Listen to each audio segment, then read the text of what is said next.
Minha casa fica aqui, no Mississippi.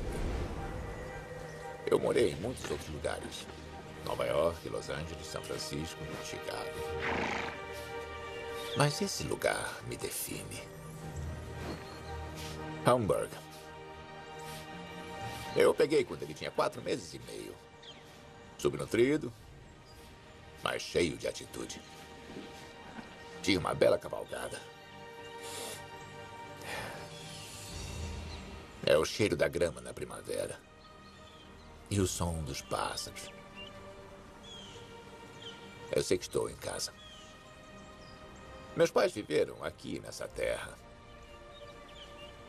E você não pode me entender sem compreender o lugar onde eu fui criado. Todas as religiões possuem uma história sobre a criação. Então, o que essas histórias falam sobre quem somos ou de onde viemos? Estou viajando para descobrir onde começamos. Jerusalém é concebida como o Éden, como o paraíso. Para desencavar as raízes mais antigas da civilização. Essa é a parte maia. Essa é a história da Gênese maia. Para localizar a gênese da própria religião. As pessoas literalmente viviam com os ancestrais. E vou voltar ao início dos tempos. Os hindus não acreditam em uma criação. Eles dizem que são ciclos de criação. Para descobrir se a ciência e a religião podem coexistir. O Big Bang não é a criação, porque não sabemos o que havia antes do Big Bang. A história de Deus com Morgan Freeman. A criação. Existem bilhões de nós nesse planeta. É difícil acreditar que todos nós viemos de um homem e de uma mulher. Mas viemos. Quem eram eles? Quando e onde eles viveram? As tradições judaica, cristã e muçulmana traçam nossa origem até Adão e Eva. O livro do Gênesis diz que eles vieram de um lugar chamado Éden, perto dos rios Tigre e Eufrates, em algum lugar perto do antigo Oriente Próximo. Ninguém conseguiu encontrar o local do Jardim do Éden, apesar de muitos terem tentado. Mas por que queremos encontrá-lo?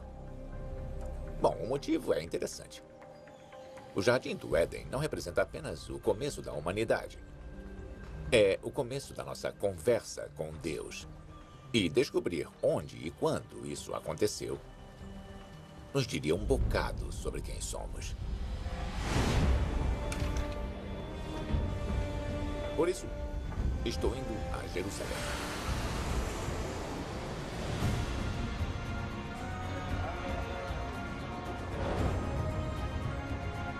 Essa é uma das cidades mais antigas do mundo. Existem provas de que pessoas vivem aqui há mais de 7.000 anos. Hoje é o centro religioso do mundo judaico. Foi por aqui que o Gênesis foi escrito há cerca de 2.500 anos. A arqueóloga Jodie Magnus está me levando para a Basílica do Santo Sepulcro, onde existe um elo pouco conhecido com o Jardim do Éden. Então é essa aqui. Essa aqui é a Basílica do Santo Sepulcro. Muitos cristãos acreditam que este é o local onde Jesus foi crucificado e enterrado. Mas outra antiga tradição também diz que esse é o local onde foi enterrado Adão. Essa área em que estamos entrando fica debaixo da rocha do Gólgota, que é o afloramento rochoso em que os cristãos acreditam que Jesus foi crucificado. Aqui é chamado de Capela de Adão. Existe uma tradição muito antiga do cristianismo que liga este local a Adão, o primeiro homem. Quando Jesus foi crucificado no topo da rocha, acima de nós, seu sangue escorregou para baixo por uma rachadura na rocha e Adão, o primeiro homem, estava enterrado aqui. E quando o sangue de Jesus encostou em Adão, Adão então ressuscitou. Há quase 1.700 anos, quando o imperador romano Constantino construiu a Basílica, ele também fez um santuário em volta dessa rachadura na rocha do Gólgota, a Capela de Adão. Mas isso não contradiz a passagem da Bíblia que diz que o Jardim do Éden era localizado em algum lugar entre o Eufrates e... Tigre. O Tigre. Bom, a versão da história que chegou ao livro do Gênesis parece colocar o Jardim do Éden em algum lugar da Mesopotâmia, que é a área do Iraque moderno. Mas como você acha que surgiu essa tradição de Adão estar aqui em Jerusalém? Eu acho que Adão provavelmente tem uma conexão muito especial com Jerusalém. O Jardim do Éden, o paraíso, torna-se conceituado como o local onde a presença de Deus habita. No judaísmo primitivo, na época de Jesus, a presença de Deus habitava o templo, no monte do templo. E, portanto, Jerusalém era concebida como o Éden, como o paraíso. Então, você está dizendo que o Éden também pode ser uma metáfora? É isso mesmo. É claro, Adão foi o primeiro humano. E em hebraico, a palavra Adão, Adam, significa apenas homem. Então, espera aí. Claro. Você disse uma coisa agora. A palavra Adão significa apenas homem? Isso. Adão. É? E além disso, na palavra Adam, se você tirar a letra A, fica só com D-A-M. Em hebraico, Dam quer dizer sangue. Ou se você colocar um A e um H no final, tem Adamá, que significa terra. É o sangue e a terra. É. Então tá, tudo bem. Será que a história da expulsão de Adão e Eva do paraíso também tem um significado metafórico? Adão e Eva viviam em uma terra de fartura. Mas quando comeram o fruto da árvore proibida, eles foram expulsos e forçados a trabalhar na terra. Em outras palavras, se tornaram os primeiros fazendeiros. Estou indo para uma região onde pesquisadores estão escavando algumas das mais antigas comunidades agrícolas na Turquia Central. Estou interessado em descobrir se o nascimento da agricultura e o nascimento da crença em Deus estão ligados. Será que isso aqui foi o Éden?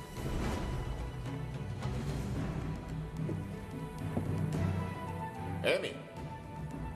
Oi, vamos entrando. A arqueóloga Amy Bogart tem escavado com sua equipe aqui em Çatalhöyük por 2 décadas. Bem-vinda. Obrigado. Então, Çatalhöyük. Um assentamento com 9.000 anos. 9.000 anos. Incrível, não é? Então, a extensão total é de 32 acres, equivalente a 20 campos de futebol de extensão.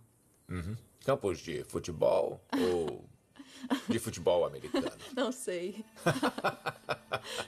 Provavelmente futebol. Tá bom. Mas eles têm tamanhos muito parecidos. É. Você pode ver que aquelas casas são muito coladas umas nas outras. Não há muito espaço entre elas. Não há espaço nenhum entre elas. É. Elas não tinham janelas nem portas. Cada casa devia ter sua própria entrada por Devia? cima. É. Çatalhöyük era uma cidade sem ruas. As pessoas que viveram aqui caminhavam pela cidade por cima dos telhados. E elas também trabalhavam nos telhados. As pessoas de Çatalhöyük foram alguns dos primeiros habitantes das cidades. Mas eu quero saber se eles também foram alguns dos primeiros crentes. Eles achavam que o mundo havia sido criado por um Deus? Amy me leva até uma casa que pode possuir as respostas. Para que serve aquele buraco com uma margem vermelha que parece muito definido? E se tem um sentido? É um detalhe típico que você encontra em Chatal e que é um nicho para esconder as coisas. Como o dinheiro em obsidiana, sabe? O vidro vulcânico que era valioso como material cortante. Você não encontra com facilidade. Isso mesmo. Os esconderijos mais importantes que os arqueólogos encontraram aqui ficam debaixo das áreas de dormir. Tá, e o que são aqueles buracos ali em cima? Na verdade, aquilo são túmulos. São fossos onde... Espera um pouco. Um ser humano não caberia ali. Um bebê, talvez. A forma que eles tinham para colocar os adultos maduros nesses fossos era amarrá-los muito bem, em uma posição flexionada. E os buracos eram reabertos e novos indivíduos eram colocados enquanto a casa existisse. Olha. As pessoas eram enterradas debaixo das plataformas, então elas literalmente viviam com os ancestrais. Isso parece ter algum conteúdo religioso. Acho que você tem razão. E isso levanta perguntas sobre o que você pode chamar de práticas ritualísticas, que pareciam ser cruciais para a vida em comunidade. Será que esses enterros são provas de uma crença em Deus? O antropólogo Harvey Whitehouse está tentando entrar nas mentes desses primeiros habitantes da cidade. Isso aqui é um modelo autêntico de como achamos que devia ser uma casa típica de Satalhuk. Esses são os tipos de objetos que podíamos esperar encontrar em uma dessas casas. Aqui temos exemplos de arte nas paredes.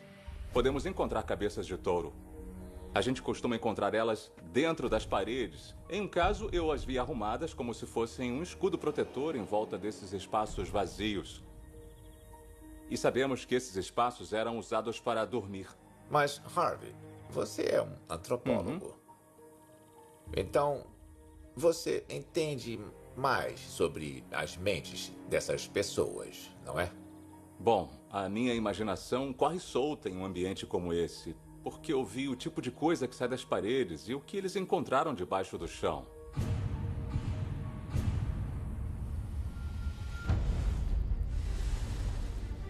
Sabemos que haviam rituais muito interessantes envolvendo o enterro dos restos humanos.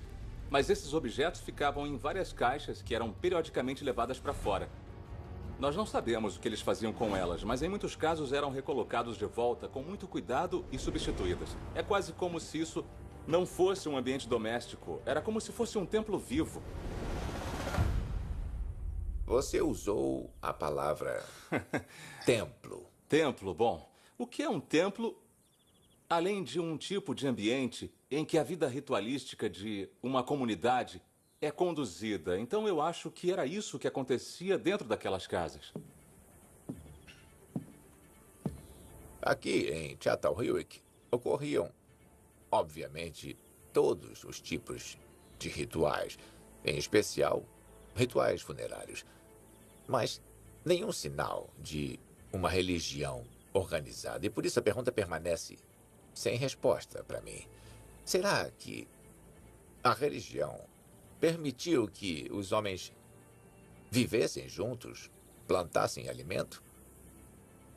Ou a civilização deu origem à nossa crença em Deus? Quando estava em Çatalhöyük, eu soube de outra escavação a poucas centenas de quilômetros ao leste, que pode ter a minha resposta. É um sítio de 11.000 anos que fica entre os rios Tigre e Eufrates. A localização bíblica do Éden. Tá, agora estamos na área delimitada D. A área mais conservada entre as que temos aqui. Fizemos um teste de radiocarbono e descobrimos que eles datam de 9.400 anos mais ou menos antes de Cristo. Esse lugar se chama Göbekli Tepe. E aqui posso encontrar provas dos primeiros momentos em que humanos adoraram o divino. Arquitetos da Idade da Pedra construíram 20 setores monumentais feitos de grandes pilares em forma de T. O arqueólogo Lee Clare lidera a equipe que tenta decifrar seus mistérios. Os dois pilares centrais no meio de uma construção oval e o muro em volta dela, em intervalos regulares, parecem pilares em T menores. Animais apavorantes foram entalhados em alguns dos pilares. Mas as formas em T das pedras podem representar a forma humana. Podem ser homens ou podem ser deuses. Se você olhar com cuidado no topo, o T é a cabeça e do outro lado, do lado maior, tem um braço para baixo. Dá para ver uma fivela de cinto aqui. Eles podem ser ancestrais mitológicos. Uma outra alternativa é que eles podiam ser as primeiras deidades, os primeiros deuses, que essas pessoas deviam adorar nessa estrutura toda circular. Lee e a maioria dos arqueólogos acreditam que esses círculos de pedra eram usados para rituais, mas que ninguém de fato vivia aqui. Os humanos em Göbekli Tepe eram caçadores andarilhos, não fazendeiros estabelecidos. Então, por que eles construiriam um local permanente para adoração em um local fixo? É uma das maiores perguntas que nos fazemos nesse sítio. Por que eles vieram? Mas o importante é, naquele tempo, as comunidades estavam ficando maiores e maiores, e havia dificuldades para conseguir recursos locais. E como as comunidades estavam crescendo, havia risco de conflitos. As pessoas tiveram problemas em manter os relacionamentos, em manter as comunicações. A crescente população significava que pessoas que mal se conheciam tinham que trabalhar juntas. Isso era uma receita para o conflito.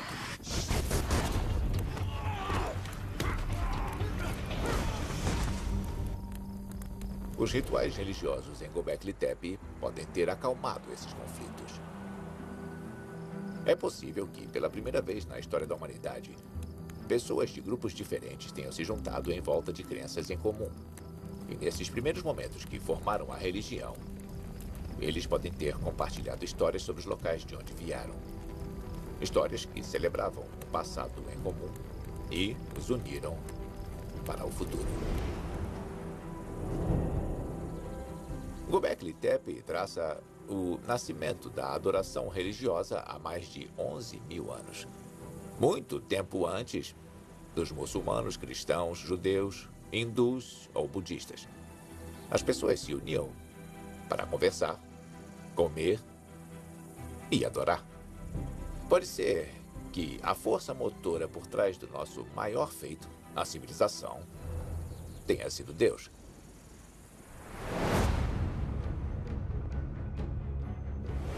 Mas hoje, nós não compartilhamos mais uma história sobre a criação. Vivemos em uma sociedade global, formada por diferentes culturas. E a ciência nos deu uma nova perspectiva sobre a criação. Ela até mesmo alega saber o segredo máximo da nossa origem cósmica. Será que a ciência e a religião podem concordar sobre a criação? A história da nossa criação me confunde desde que eu era um menino. Ela começou bem aqui, em uma igreja em Greenwood, Mississippi.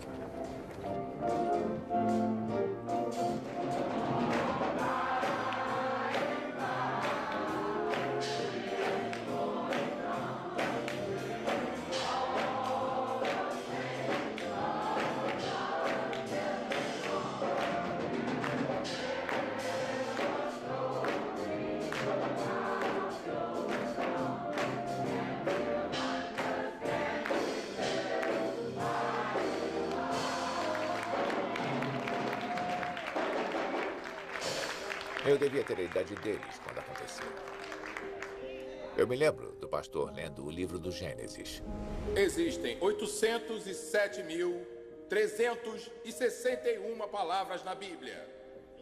Eu não preciso de 807.000 palavras para acreditar na Bíblia. Amém. Glória a Deus. Eu só preciso de 9 palavras. No princípio, Deus criou, falem comigo, o céu e a terra. Mas para mim, o princípio era um quebra-cabeças profundo. Num momento não havia nada, e no outro, tudo. Você está ótimo. Eu vou levando. Se Deus criou o universo, quem estava lá para criar Deus? Quando eu fiquei mais velho, ouvi que cientistas tinham encontrado provas do Big Bang. De acordo com essa teoria, o universo inteiro explodiu em um único ponto, em uma criação instantânea e flamejante. E agora que a ciência sabe tanto sobre nossas origens cósmicas, ainda existe lugar para crenças religiosas sobre o princípio? Eu quero saber sobre a história islâmica da criação. Então, estou indo para o Cairo.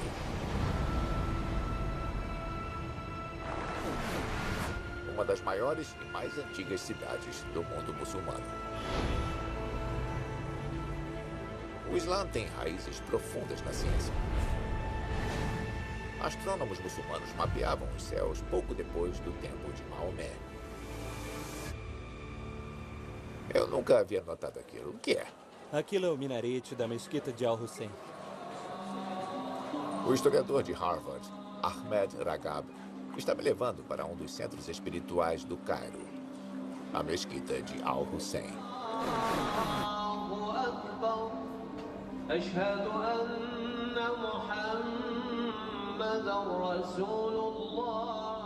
Eles começam formando linhas viradas para a Meca. E todas essas linhas são fechadas. Você não pode ter nenhuma abertura entre elas, entendeu? Entre elas. Em outras palavras, é pé com pé. Tá, entendi. Os muçulmanos vêm aqui todos os dias para agradecer a Deus por tudo que Ele cria.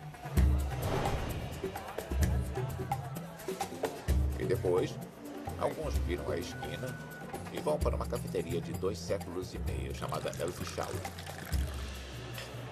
Me fala sobre o conceito islâmico da criação. No Islã, no princípio, havia a história de uma enorme nuvem de fumaça. E então o céu e a terra saíram de dentro da fumaça. E depois disso, a terra foi formada e ficou do jeito que era antes de todos os seres serem criados, entendeu? Interessante. Isso é muito cósmico. É sim. Faz você pensar nas nuvens de poeira no cosmo que formaram os mundos. Essas ideias sobre essas enormes nuvens e das coisas que saíram de dentro delas é muito poderosa em várias tradições mitológicas ao redor do mundo e faz parte da narrativa islâmica sobre a criação. No Islã, o momento da criação existe ao lado da visão científica da formação da Terra. O mesmo é verdade para tradições muito mais antigas do que o Islã.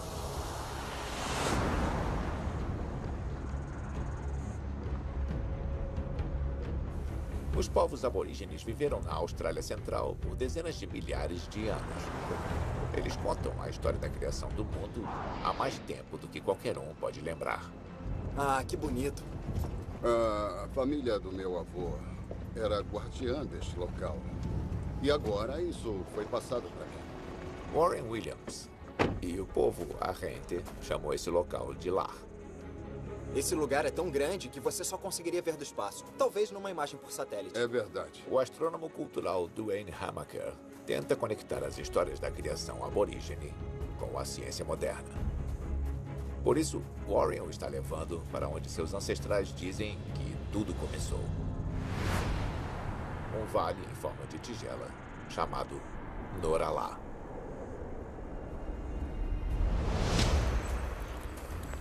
É uma tradição do povo Arrente contar suas histórias à noite, quando eles podem ver seus criadores, os guardiões do céu. A noite vai ser boa. Olha só o céu de hoje. Olha quantas estrelas.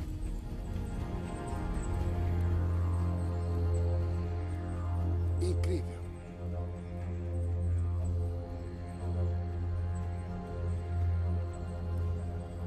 A história se passa em uma era chamada o Sonhar, quando os guardiões do céu viviam na Via Láctea. O Sonhar é um período da criação quando tudo estava começando. Quando as mulheres estavam dançando em uma cerimônia e uma delas tinha um pequeno bebê nos braços.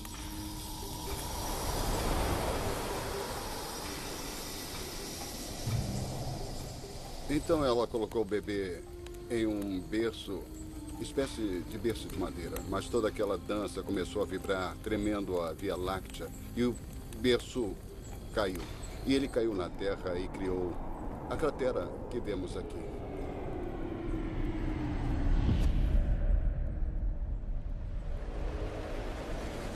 Isso é fascinante porque, de acordo com os cientistas, foi um asteroide que atingiu o solo e causou uma explosão enorme, criando essa grande cratera aqui.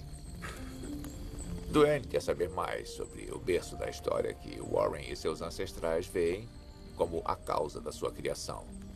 Esse aqui. Você pode ver a Via Láctea com clareza. E aquilo parece com um berço caindo direto da Via Láctea. Na astronomia ocidental, chamamos aquilo de Corona Australis. Aquela constelação significa a coroa do sul. Mas você está certo, parece mesmo com o berço caindo da Via Láctea. É, parece um berço virado. Quando amanhece, Dwayne pede para Warren mostrar para ele onde exatamente o bebê das estrelas pousou. Passa bem por aqui? É. Dá só uma olhada.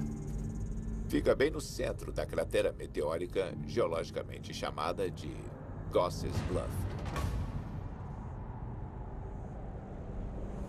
Então é aqui? É. Foi aqui que começou. Bom, as rochas caíram aqui no solo, formando isso. E o primeiro homem foi criado. E a primeira mulher também.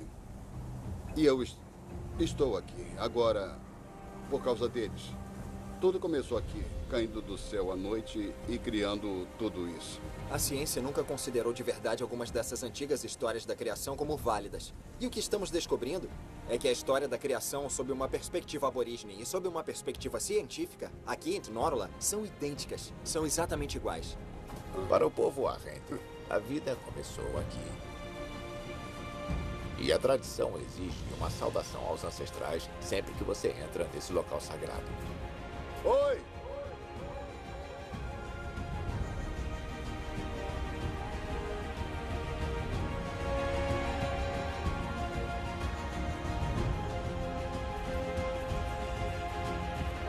A ciência pode viver lado a lado com as histórias aborígenes e islâmicas das nossas origens.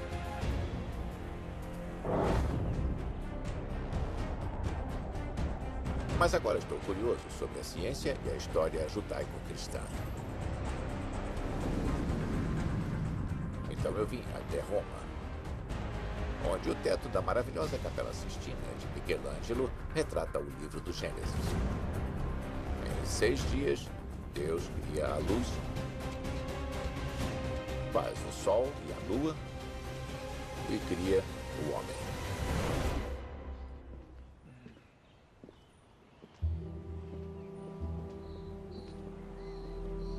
Eu vim conversar com o representante-chefe de ciência do Papa, Monsenhor Marcelo Sánchez Sorondo.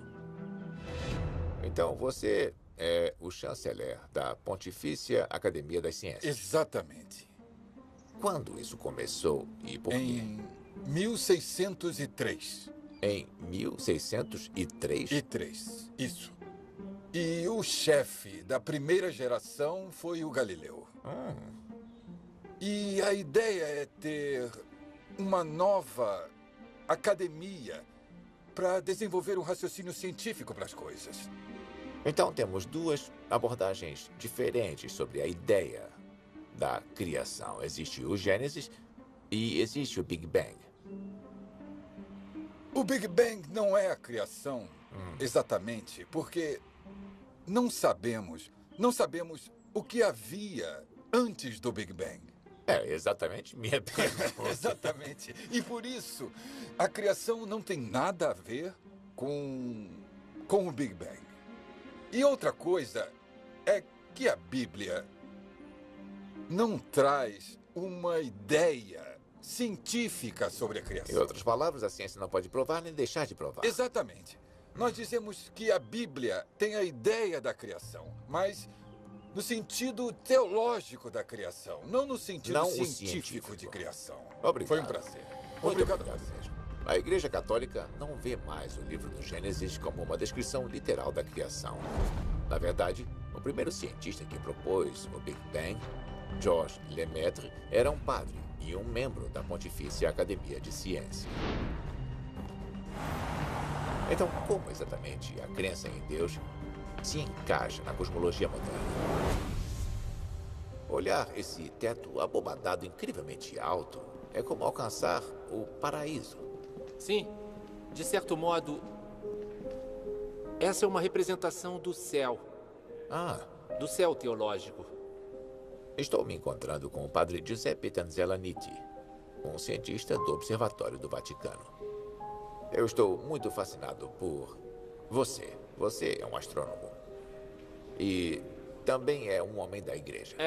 O meu campo de estudos eram as radiogaláxias, quasares e objetos extragalácticos. Era um outro tipo de céu.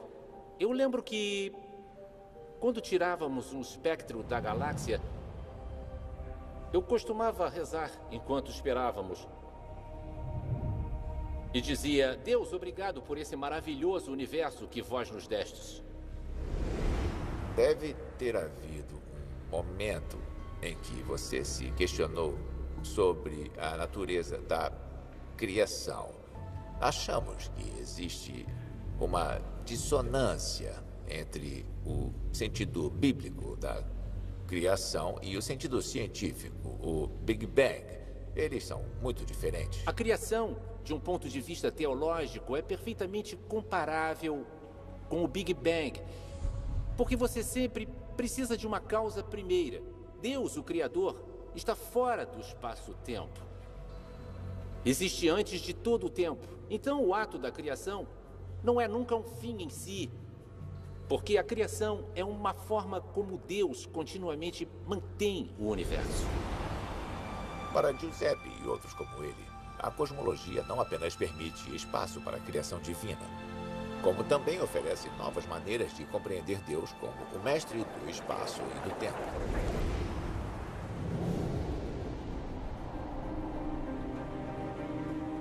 Eu gostei do que o padre Giuseppe disse sobre a criação ser um ato contínuo, que não começou nem terminou com o Big Bang, que é uma atividade constante de Deus que inclui a evolução.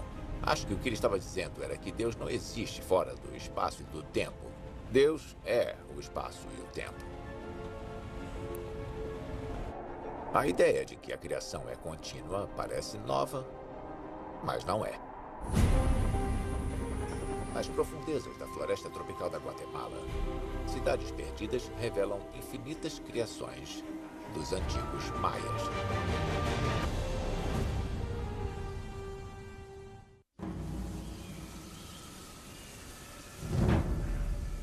E se não houvesse apenas um momento da criação, mas vários? Estou seguindo para explorar os restos do antigo Império Maia. O solo é um pouco pantanoso onde estamos indo. Onde uma nova descoberta joga uma luz sobre a sua história do Gênesis.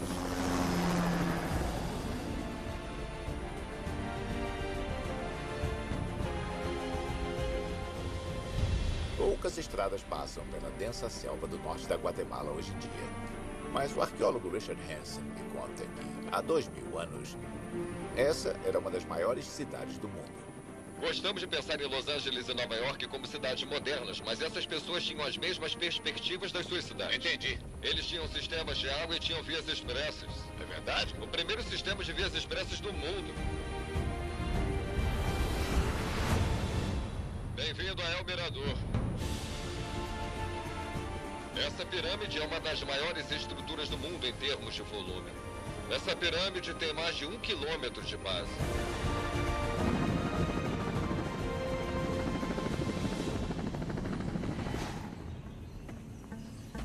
No sítio chamado El Mirador, Richard encontrou os restos de uma antiga cidade que os maias chamavam de Reino da Serpente. É um sítio arqueológico tão rico que ele montou um acampamento permanente na selva para poder explorar. Esse é o laboratório e esse é o médico. Se você tiver um problema, ele dá um jeito bem ali. Ele é um médico incrível. Eu tô com uma dorzinha. Muito gusto, senhor. Eu sou Miguel. Miguel? Eu sou Morgan. Morgan Freeman, sim. Sim. Oi, prazer em conhecê-lo. Foi muito bom me conhecer, né? Foi sim, foi bom conhecer você.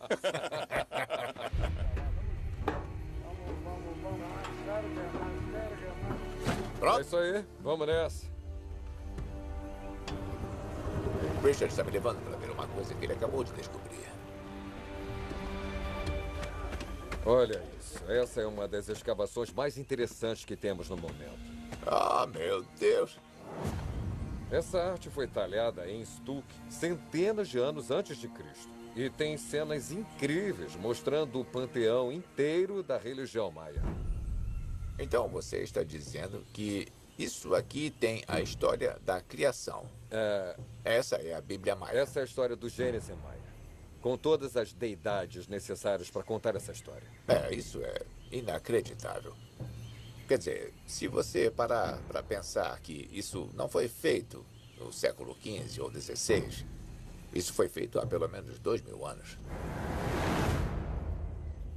Essa é a versão mais antiga da história sagrada da criação dos maias que já foi encontrada. O foco é em 2 nadadores carregando uma cabeça decepada. Essa cabeça dá uma pista sobre quem esse aqui teria sido. Acho que esse é Hunahpu. Ele é o pai dos heróis gêmeos que participam de todo o processo da criação.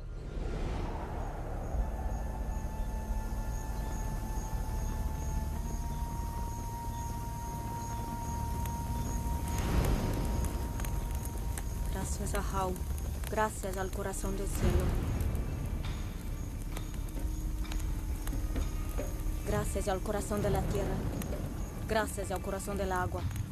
Fragmentos dessa história da criação sobrevivem até hoje em um ritual religioso, do qual eu tive o privilégio de fazer parte. Gracias al corazón del fuego.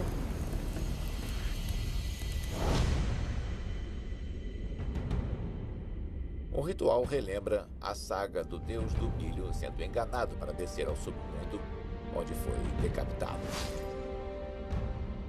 Seus filhos, conhecidos como os heróis gêmeos, partem ao seu resgate, mas só conseguem chegar ao submundo sendo queimados até virarem cinzas. As cinzas representam os heróis gêmeos.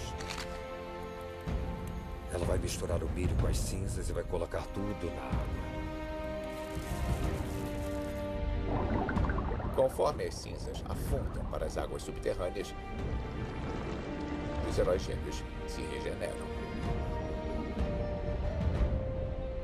Eles retornam para a Terra com a cabeça do deus do milho e vão plantá-la no solo.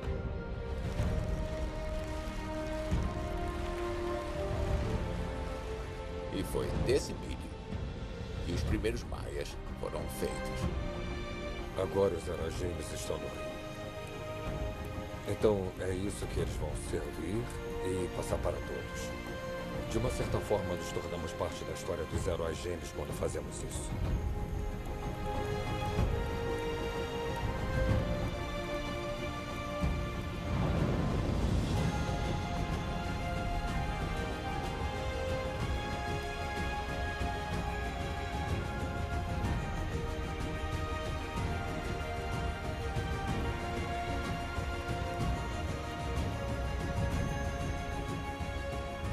Nós não fazemos rituais em homenagem a Adão e Eva, mas os heróis gêmeos eram cruciais para a cultura maia. A história da morte e renascimento deles era ligada ao crescimento da colheita mais importante, o milho, um ato de criação do qual os maias dependiam todo o ano.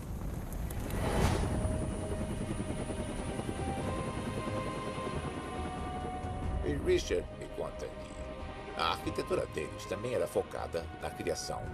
Ela espelhava uma fonte de poder que eles viram nos céus. Para me mostrar como, ele me leva 65 quilômetros dali para as ruínas da cidade de Tikal.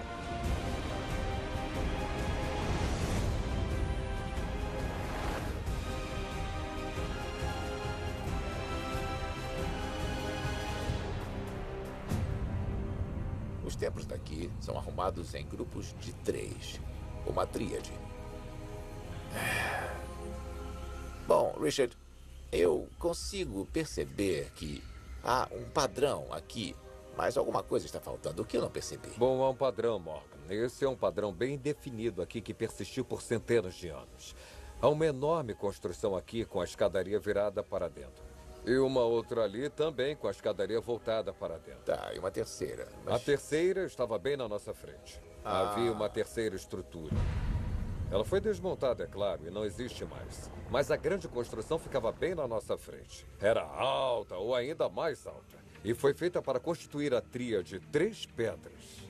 Richard e outros especialistas acreditam que essa disposição das pedras dos templos é um eco deliberado de um triângulo de estrelas na constelação de Orion.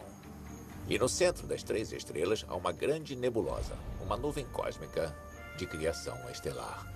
Sabemos pelos maias contemporâneos que existe um coração celestial. A parte de dentro de Orion, que fica na constelação de Orion. Mesmo hoje, quando os maias acendem o tradicional fogo, eles começam usando 3 pedras. O fogo da criação emana do centro delas. Assim como faz com a tríade de estrelas em Orion. Está me dizendo que os maias tiraram essa tríade, essa manifestação da criação da constelação de Orion? Parece que era isso que eles observavam. Sabemos que eles conheciam bem essas 3 estrelas primárias. Então os maias foram capazes de replicar o padrão com essas 3 pedras, nessas 3 estruturas. E isso foi replicado de novo, de novo e de novo. Eles estão nos ligando aos céus. Estão nos permitindo que vejamos a criação simbolicamente.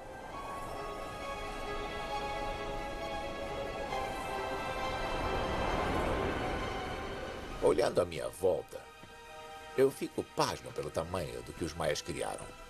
Cidades enormes e pirâmides colossais. Foi uma civilização cuja religião era focada na criação e na contínua regeneração da criação. E mesmo assim, tudo acabou. Tudo o que os maias criaram desabou.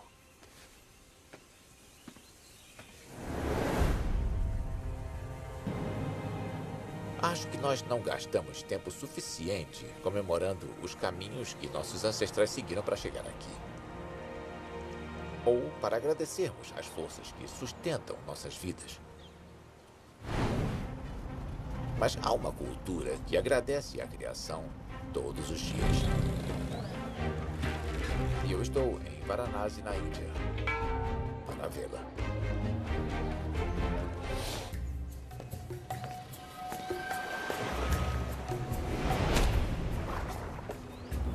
A Índia é o lar de 1 bilhão de hindus, a terceira maior fé do mundo. Ela tem vários deuses e várias histórias da criação. Uma das mais conhecidas gira em torno do rio que dá vida a eles, o Ganges, ou Ganga. Morgan, agora estamos no rio Ganga. Ganga? Ganga, o mais sagrado dos rios sagrados e o centro do universo hindu. Ele só existe porque é sagrado e puro e santificado pelos céus. Ele só existe porque... Você acredita? Você acredita que Sim. é verdade? Ah, adorei, tá. Adorei isso. A historiadora Benda Paranjape me leva para um santuário, a Ganga. Cuidado. Tá. Ganga não é apenas um rio, mas também uma deusa. A ideia é que você se curve mesmo antes de entrar no santuário. Mas não para uma pessoa baixa como eu. E aí você chega ao local onde pode ver a mãe Ganga. O que ela está segurando na mão esquerda superior? Ela está segurando uma lótus. Aquilo Uma é um símbolo de pureza. Tá. Porque a lótus nasce da lama, mas não fica manchada pela lama. No princípio, os hindus acreditavam que Ganga fluía nos céus, mas ela foi capturada pelo deus criador Brahma. Então, Brahma decidiu mandar o rio Ganga para a terra. Mas havia um problema. Ganga possuía tanta força que, se ela fosse para a terra se afogaria. Então o deus Shiva bloqueou a queda de Ganga, juntando suas águas nos cachos dos seus cabelos. Então Shiva abriu um cacho do seu cabelo e Ganga fluiu.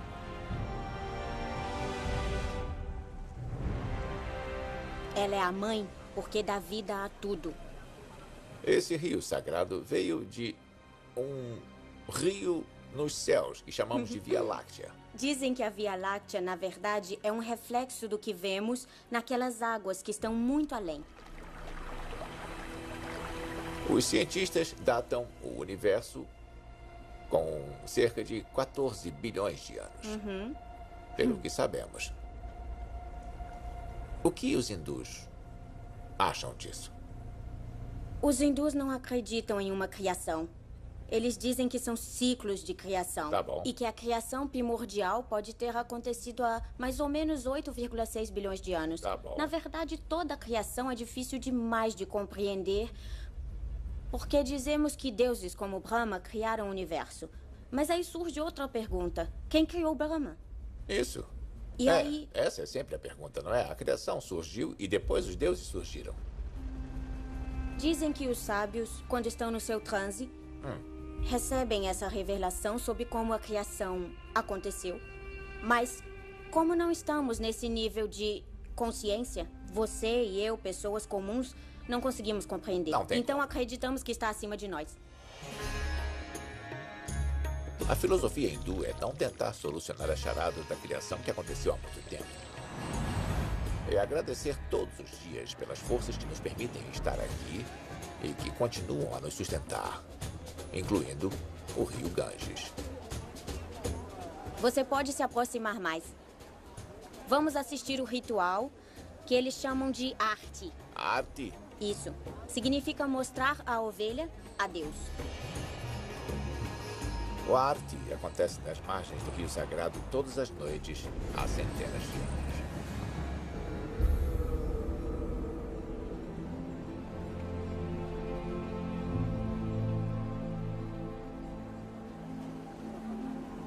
A oração é essa.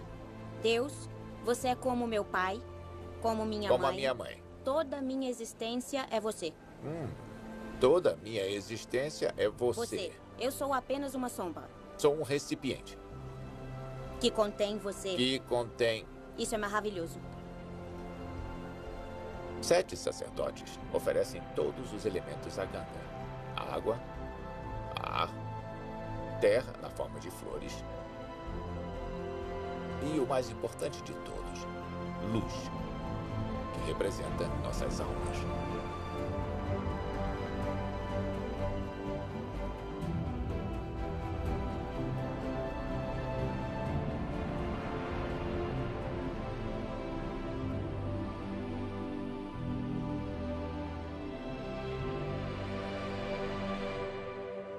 Conforme a cerimônia se encerra, as pessoas se juntam na beira da água para colocar a luz das suas próprias almas em um minúsculo recipiente.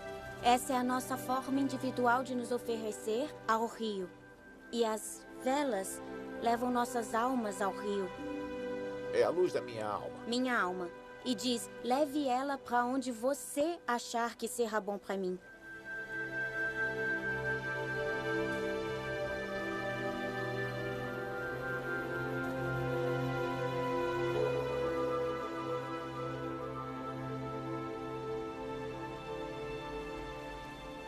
A versão hindu da criação me agrada. Ela diz que os deuses ainda não existiam na criação original. Eles têm essa bela passagem do Rig Veda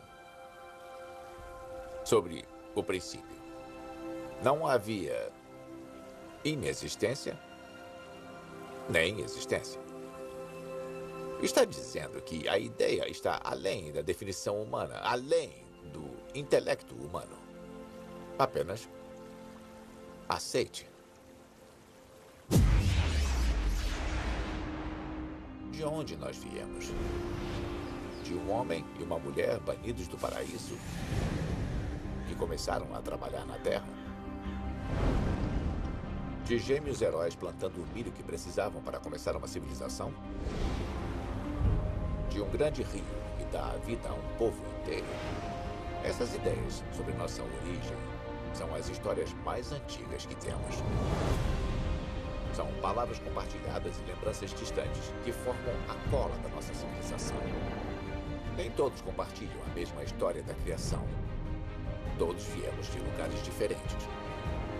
Mas todos nós, seja lá em que acreditemos, podemos compartilhar uma coisa: a admiração e a gratidão por estarmos todos aqui.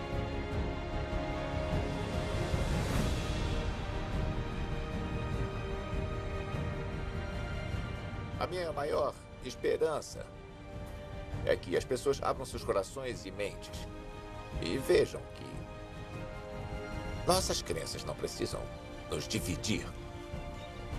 Elas têm o poder de nos unir, de permitir que juntos façamos coisas memoráveis. Naquele que foi no princípio, que é agora e que sempre será. Um mundo sem fim.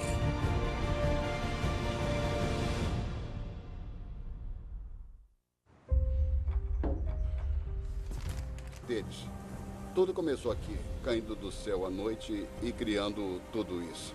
A ciência nunca considerou de verdade algumas dessas antigas histórias da criação como válidas. E o que estamos descobrindo é que a história da criação, sob uma perspectiva aborígene e sob uma perspectiva científica, aqui em Tnorula, são idênticas. São exatamente iguais.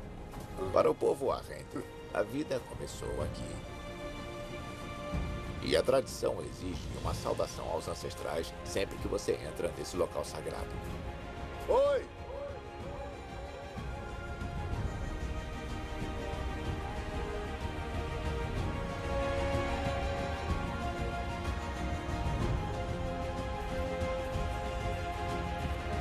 A ciência pode viver lado a lado com as histórias aborígenes e islâmicas das nossas origens.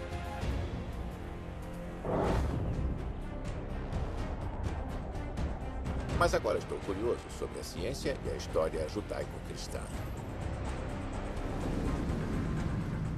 Então eu vim até Roma, onde o teto da maravilhosa Capela Sistina de Michelangelo retrata o livro do Gênesis.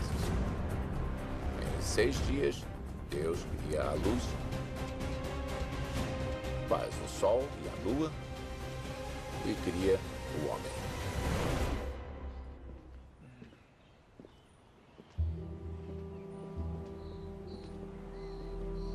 Eu vim conversar com o representante-chefe de ciência do Papa, Monsenhor Marcelo Sánchez Sorondo. Então, você é o chanceler da Pontifícia Academia das Ciências. Exatamente. Quando isso começou e por quê? Em 1603. Em 1603? E 3, isso. E o chefe da primeira geração foi o Galileu. E a ideia é ter uma nova academia para desenvolver um raciocínio científico para as coisas. Então temos 2 abordagens diferentes sobre a ideia da criação. Existe o Gênesis e existe o Big Bang. O Big Bang não é a criação exatamente, porque não sabemos o que havia antes do Big Bang. É exatamente minha pergunta. Exatamente. E por isso, a criação não tem nada a ver com o Big Bang. E outra coisa é que a Bíblia não traz uma ideia científica sobre a criação. Em outras palavras, a ciência não pode provar nem deixar de provar. Exatamente.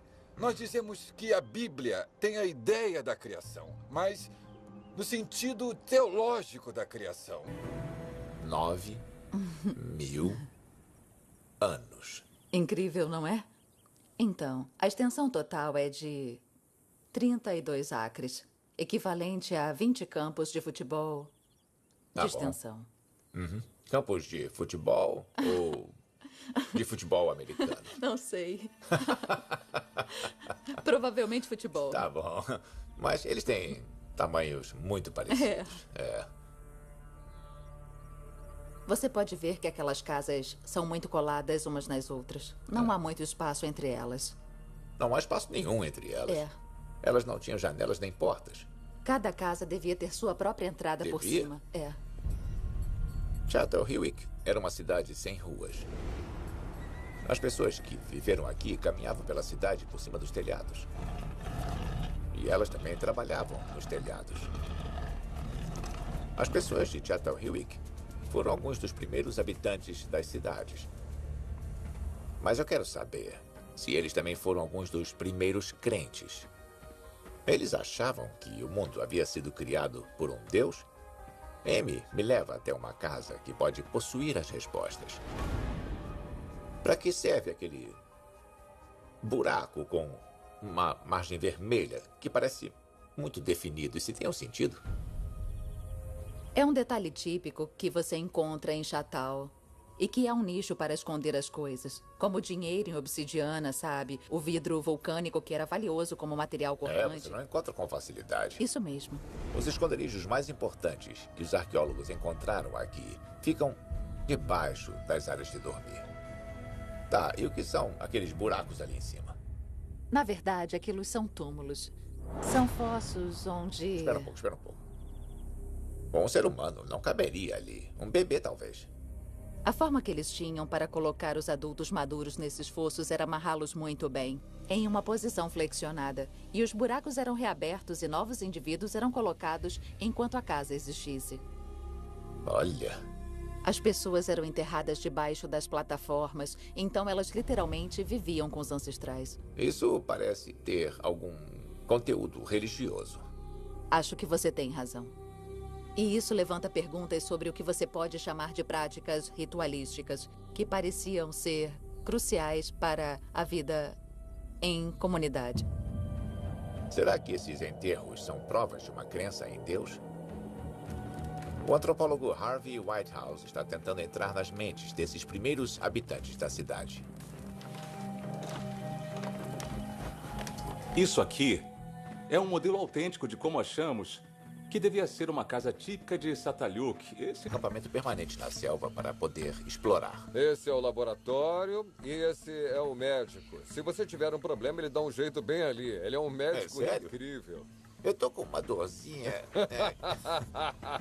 Muito gusto, senhor. Eu sou Miguel. Miguel? Eu sou Morgan. Morgan Freeman, sim. Sim. Oi, prazer em conhecê-lo. Foi muito bom me conhecer, né? Foi sim, foi bom conhecer você.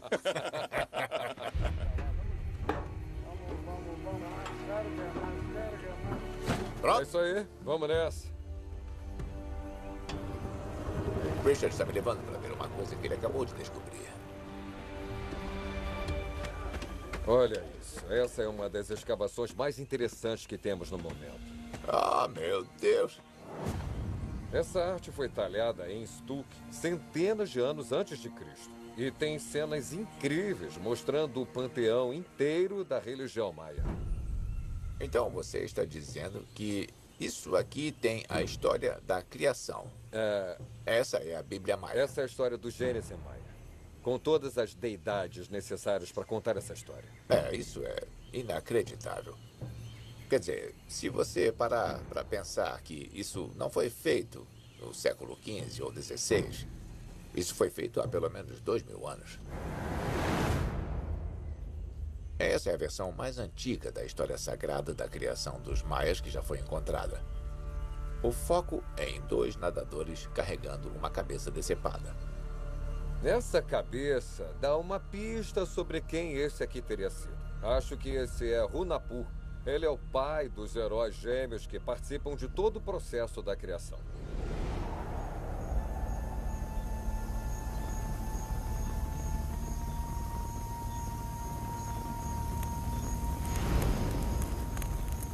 Gracias a Hau.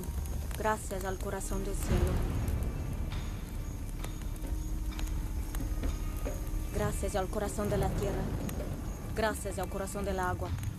Fragmentos dessa história da criação sobrevivem até hoje em um ritual religioso, do qual eu tive o privilégio de fazer parte. Gracias al corazón del fuego.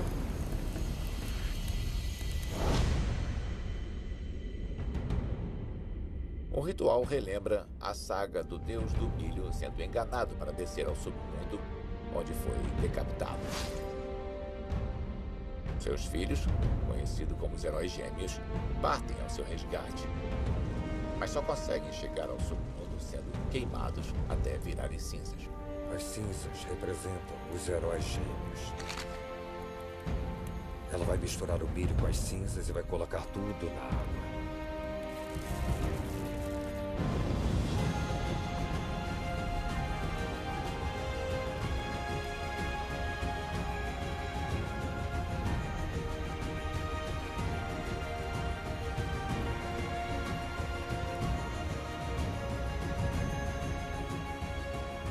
Nós não fazemos rituais em homenagem a Adão e Eva, mas os heróis gêmeos eram cruciais para a cultura maia. A história da morte e renascimento deles era ligada ao crescimento da colheita mais importante, o milho, um ato de criação do qual os maias dependiam todo ano.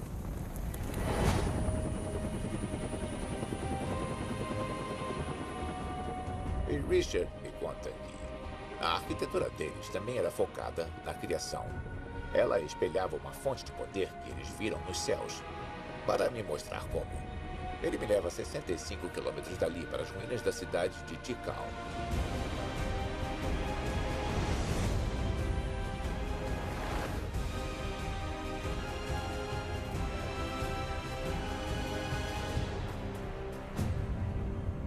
templos daqui são arrumados em grupos de 3. Uma tríade. Bom, Richard, eu consigo perceber que há um padrão aqui, mas alguma coisa está faltando. O que eu não percebi? Bom, há um padrão, Morgan. Esse é um padrão bem definido aqui que persistiu por centenas de anos. Há uma enorme construção aqui com a escadaria virada para dentro.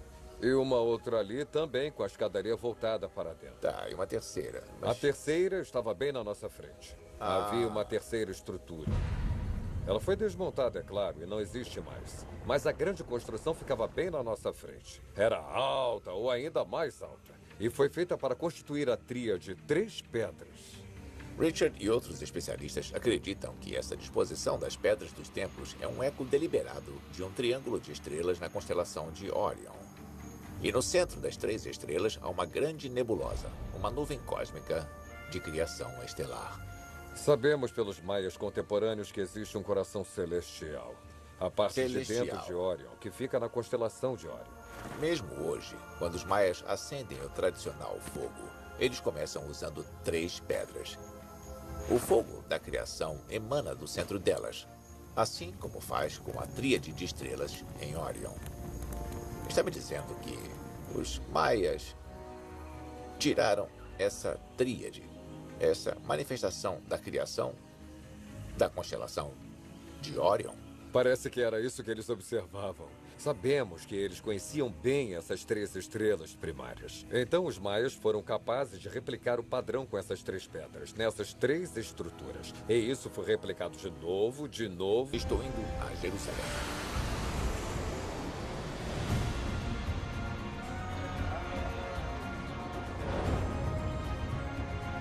Essa é uma das cidades mais antigas do mundo. Existem provas de que pessoas vivem aqui há mais de 7.000 anos.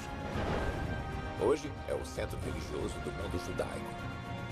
Foi por aqui que o Gênesis foi escrito há cerca de 2.500 anos. A arqueóloga Jodie Magnus está me levando para a Basílica do Santo Sepulcro, onde existe um elo pouco conhecido com o Jardim do Éden. Então é essa aqui. Essa aqui é a Basílica do Santo Sepulcro. Muitos cristãos acreditam que este é o local onde Jesus foi crucificado e enterrado. Mas outra antiga tradição também diz que esse é o local onde foi enterrado Adão. Essa área em que estamos entrando fica debaixo da rocha do Gólgota, que é o afloramento rochoso em que os cristãos acreditam que Jesus foi crucificado. Aqui é chamado de Capela de Adão. Existe uma tradição muito antiga do cristianismo que liga este local a Adão, o primeiro homem.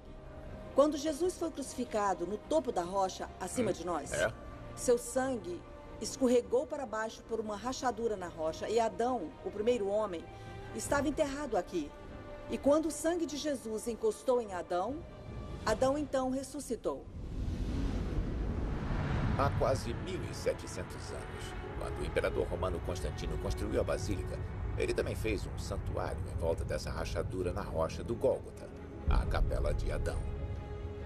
Mas isso não contradiz a passagem da Bíblia que diz que o Jardim do Éden era localizado em algum lugar entre o Eufrates e Tigre. O Tigre. Bom, a versão da história que chegou ao livro do Gênesis parece colocar o Jardim do Éden em algum lugar da Mesopotâmia, que é a área do Iraque moderno. Mas como você acha que surgiu essa tradição de Adão estar aqui em Jerusalém? Eu acho que Adão provavelmente tem uma conexão muito especial com Jerusalém.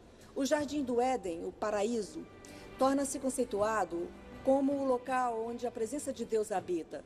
No judaísmo primitivo, na época de Jesus, a presença de Deus habitava o templo, no monte do templo. E, portanto, Jerusalém era concebida como o Éden, como o paraíso. Então, você está dizendo que o Éden também pode ser uma metáfora? Isso, é isso mesmo. É claro, Adão foi o primeiro humano. E em hebraico, a palavra Adão, Adam, significa apenas homem. Então, espera aí. Claro. Você disse uma coisa agora. A palavra retornam para a terra com a cabeça do deus do milho e vão plantá-la no solo.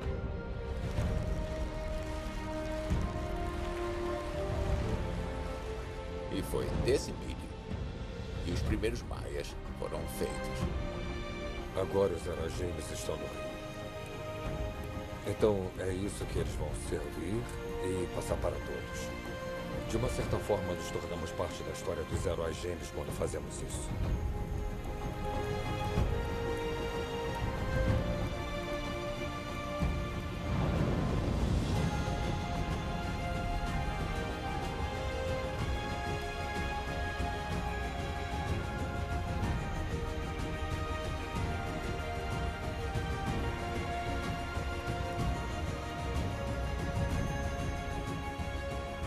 Nós não fazemos rituais em homenagem a Adão e Eva, mas os heróis gêmeos eram cruciais para a cultura maia.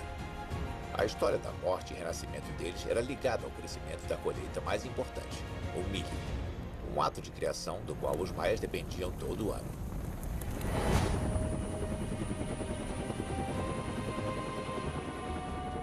E Richard me conta que a arquitetura deles também era focada na criação.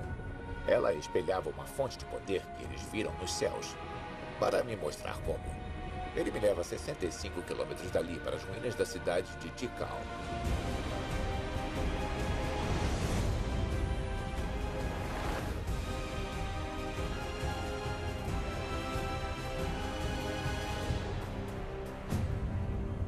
Os templos daqui são arrumados em grupos de 3, uma tríade. Bom, Richard, eu consigo perceber que há um padrão aqui, mas alguma coisa está faltando. O que eu não percebi? Bom, há um padrão, Morgan. Esse é um padrão bem definido aqui que persistiu por centenas de anos. Há uma enorme construção aqui com a escadaria virada para dentro. E uma outra ali também com a escadaria voltada para dentro. Tá, e uma terceira. A terceira estava bem na nossa frente. Havia uma terceira estrutura. Ela foi desmontada, é claro, e não existe mais. Mas a grande construção ficava bem na nossa frente. Era alta ou ainda mais alta. E foi feita para constituir a tríade 3 pedras. Richard e outros especialistas acreditam que essa disposição das pedras dos templos é um eco deliberado de um triângulo de estrelas na constelação de Orion. E no centro das 3 estrelas há uma grande nebulosa, uma nuvem cósmica de criação estelar. Sabemos pelos maias contemporâneos que existe um coração celestial. A parte de dentro de Orion, que fica na constelação de Orion. Mesmo hoje, quando os maias acendem o tradicional fogo, eles comem meio. Subnutrido, mas cheio de atitude. Tinha uma bela cavalgada. É o cheiro da grama na primavera. E o som dos pássaros. Eu sei que estou em casa. Meus pais viveram aqui nessa terra. E você não pode me entender sem compreender o lugar onde eu fui criado. Todas as religiões possuem uma história sobre a criação. Então, o que essas histórias falam sobre quem somos ou de onde viemos? Estou viajando para descobrir onde começamos. Jerusalém é concebida como o Éden, como o paraíso. Para desencavar as raízes mais antigas da civilização. Essa é a parte maia. Essa é a história da Gênese maia. Para localizar a gênese da própria religião. As pessoas literalmente viviam com os ancestrais. E vou voltar ao início dos tempos. Os hindus não acreditam em uma criação. Eles dizem que são ciclos de criação. Para descobrir se a ciência e a religião podem coexistir. O Big Bang não é a criação, porque não sabemos o que havia antes do Big Bang. A história de Deus com Morgan Freeman. A criação. Existem bilhões de nós nesse planeta. É difícil acreditar que todos nós viemos de um homem e de uma mulher. Mas viemos. Quem eram eles? Quando e onde eles viveram? As tradições judaica, cristã e muçulmana traçam nossa origem até Adão e Eva. O livro do Gênesis diz que eles vieram de um lugar chamado Éden, perto dos rios Tigre e Eufrates, em algum lugar perto do antigo Oriente Próximo. Ninguém conseguiu encontrar o local do Jardim do Éden, apesar de muitos terem tentado. Mas por que queremos encontrá-lo? Bom, o motivo é interessante. O Jardim do Éden não representa apenas o começo da humanidade. É o começo da nossa conversa com Deus. E descobrir onde e quando isso aconteceu nos diria um bocado sobre quem somos. Por isso, estou indo a Jerusalém.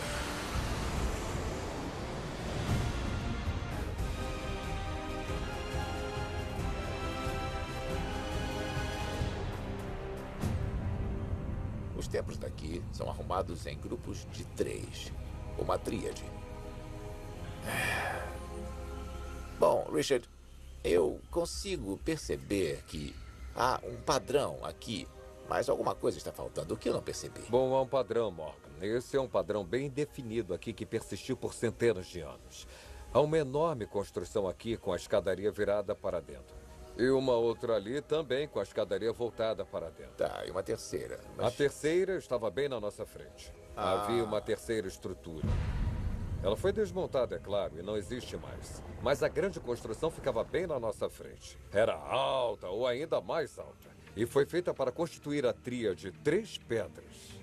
Richard e outros especialistas acreditam que essa disposição das pedras dos templos é um eco deliberado de um triângulo de estrelas na constelação de Órion. E no centro das 3 estrelas há uma grande nebulosa, uma nuvem cósmica de criação estelar. Sabemos pelos maias contemporâneos que existe um coração celestial. A parte de dentro de Órion, que fica na constelação de Órion. Mesmo hoje, quando os maias acendem o tradicional fogo, eles começam usando 3 pedras. O fogo da criação emana do centro delas, assim como faz com a tríade de estrelas em Órion.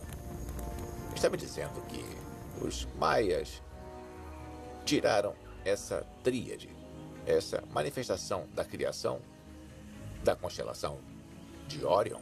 Parece que era isso que eles observavam. Sabemos que eles conheciam bem essas 3 estrelas primárias. Então os maias foram capazes de replicar o padrão com essas 3 pedras, nessas 3 estruturas. E isso foi replicado de novo, de novo e de novo. Eles estão nos ligando aos céus.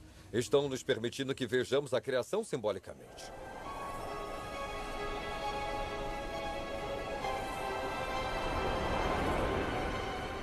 Olhando à minha volta, eu fico pasmo pelo tamanho do que os maias criaram. Cidades enormes e pirâmides colossais. Foi uma civilização cuja religião era focada na criação e na contínua regeneração da criação. E mesmo assim, tudo acabou. Tudo o que os maias criaram desabou.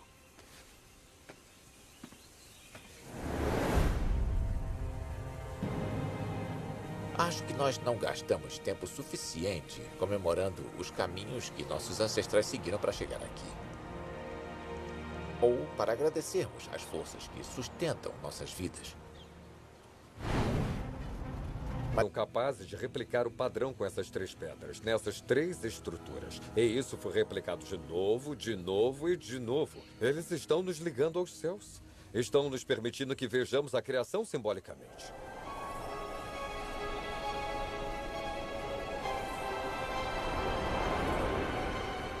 Olhando à minha volta, eu fico pasmo pelo tamanho do que os maias criaram.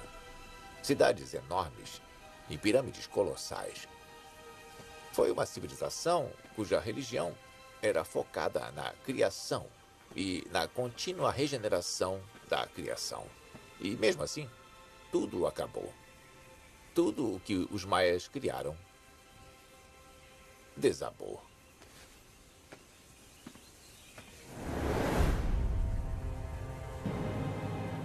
Acho que nós não gastamos tempo suficiente comemorando os caminhos que nossos ancestrais seguiram para chegar aqui.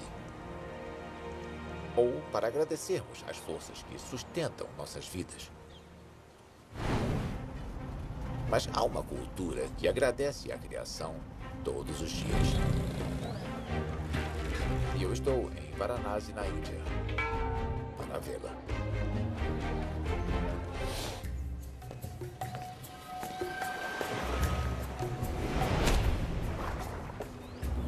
A Índia é o lar de 1 bilhão de hindus, a terceira maior fé do mundo. Ela tem vários deuses e várias histórias da criação.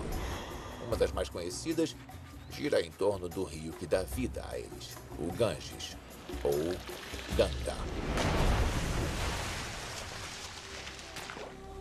Morgan, agora estamos no rio Ganga. Ganga? Ganga, o mais sagrado dos rios sagrados e o centro do universo hindu. Ele só existe porque é sagrado e puro e santificado pelos céus. Ele só existe porque... Você acredita? Você acredita que Sim. é verdade. Ah, adorei, tá? Adorei isso. A historiadora Benda Paranjape me leva para um santuário, a Ganga. Cuidado. Tá. Ganga não é apenas um rio, mas também uma deusa. A ideia é que você se curve mesmo antes de entrar no santuário. Mas não para uma pessoa baixa como eu. E aí você chega ao local onde pode ver a mãe Ganga. O que ela está segurando na mão esquerda superior? Ela está segurando uma lótus. Aquilo lótus? é um símbolo de pureza. Tá. Porque a lótus nasce da lama, mas não fica manchada pela lama.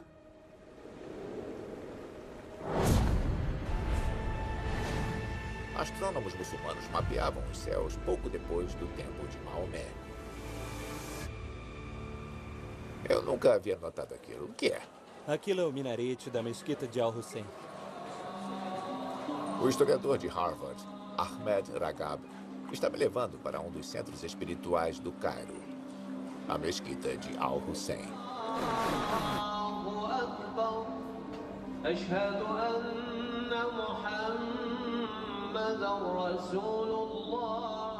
Eles começam formando linhas viradas para a Meca.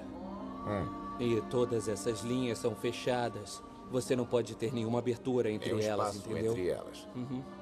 Em outras palavras, é pé com pé. Tá, entendi. Os muçulmanos vêm aqui todos os dias para agradecer a Deus por tudo que Ele cria. E depois, alguns viram a esquina e vão para uma cafeteria de 2 séculos e meio chamada El Fishawi. Me fala sobre o conceito islâmico da criação. No Islã, no princípio, havia a história de uma enorme nuvem de fumaça. E então o céu e a terra saíram de dentro da fumaça. E depois disso, a terra foi formada e ficou do jeito que era antes de todos os seres serem criados, entendeu? Interessante. Isso é muito cósmico. É assim. Faz você pensar nas nuvens de poeira no cosmo que formaram os mundos. Essas ideias sobre essas enormes nuvens e das coisas que saíram de dentro delas é muito poderosa em várias tradições mitológicas ao redor do mundo e faz parte da narrativa islâmica sobre a criação. No Islã, o momento da criação existe ao lado da visão científica da formação da Terra. O mesmo é verdade para tradições muito mais antigas do que o Islã.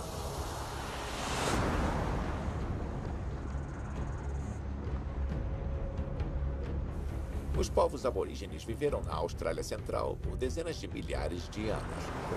Eles contam a história da criação do mundo há mais tempo do que qualquer um pode lembrar. Ah, que bonito. A família do meu avô era guardiã deste local. E agora isso foi passado para mim. Warren Williams e o povo Arrente chamou esse local de lar. Esse lugar é tão grande que você só conseguiria ver do espaço. Talvez numa imagem por satélite. É verdade. O astrônomo cultural Duane Hamaker tem a ciência e a religião. Podem concordar sobre a criação? A história da nossa criação me confunde desde que eu era um menino. Ela começou bem aqui, em uma igreja em Greenwood, Mississippi.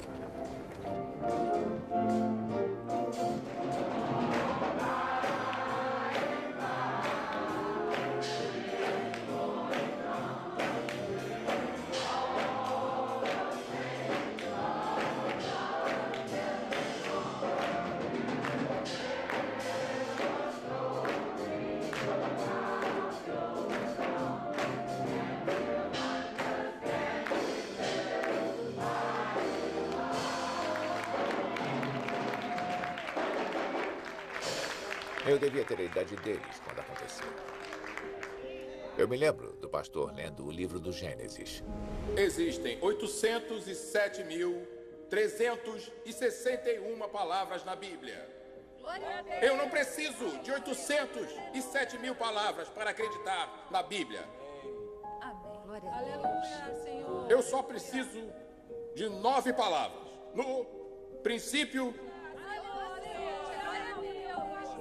Deus criou, falem comigo, o céu e a terra. Mas, para mim, o princípio era um quebra-cabeças profundo. Num momento não havia nada, e no outro, tudo. Você está ótimo. Eu vou levando. Se Deus criou o universo, quem estava lá para criar Deus? Quando eu fiquei mais velho, ouvi que cientistas tinham encontrado provas do Big Bang. De acordo com essa teoria, o universo inteiro explodiu em um único ponto, em uma criação instantânea e flamejante. E agora que a ciência sabe tanto sobre nossas origens cósmicas, ainda existe lugar para crenças religiosas sobre o princípio?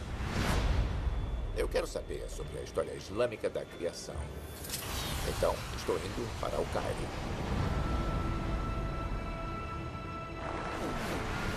Uma das maiores e mais antigas cidades do mundo muçulmano. O Islã tem raízes profundas na ciência. Astrônomos muçulmanos mapeavam os céus pouco depois do tempo de Maomé. Eu nunca havia notado aquilo. O que é? Aquilo é o minarete da mesquita de Al-Hussein. O historiador de Harvard, Ahmed Ragab, está me levando para um dos centros espirituais do Cairo, a mesquita de Al-Hussein.